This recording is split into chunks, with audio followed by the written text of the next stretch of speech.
Surat airport પર immigration દરમિયાન એક ચોંકાવનારી ઘટના સામે આવી છે। જી હા, ઇમિગ્રેશન તપાસ દરમિયાન એક વ્યક્તિ બનાવટી પાસપોર્ટ સાથે ઝડપાયો હોવાનો સમગ્ર મામલો બહાર આવ્યો। મળતી માહિતી મુજબ આરોપી પોર્ટુગલનો બનાવટી પાસપોર્ટ બનાવીને વિદેશ પ્રવાસ કરતો હતો।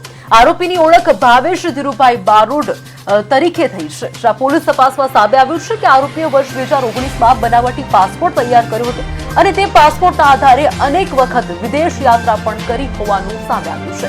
આ સમગ્ર ઘટનાની જાણ થતાં ડુમસ પોલીસે આરોપીની ધરપકડ કરી વધુ તપાસ હાથ ધરી છે।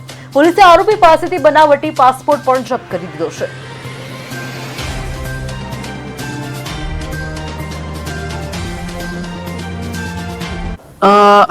એક વ્યક્તિ જે મૂળ અમરેલીનો અને લાંબો સમય સુરત શહેર ખાતે રહેલો ભાવેશ બોરડ નામનો એક વ્યક્તિ છે, જેની વિરુદ્ધ ડુમસ પોલીસ સ્ટેશનમાં ફરજી પાસપોર્ટ બનાવીને એનો યુઝ કરવા બદલનો ગુનો દાખલ કરવામાં આવેલો છે। આ બાબતે હકીકત એવી છે કે આ જે ભાવેશ બોરડ છે એ મૂળ અમરેલીનો વતની છે અને સુરત ખાતે રહેતો હતો। કોરોના પહેલા 2019ની અંદર તેણે પોતાના ભારતીય પાસપોર્ટ ઉપર અહીંથી પોર્ટુગલ ટુરિસ્ટ વિઝા ઉપર ગયેલો હતો।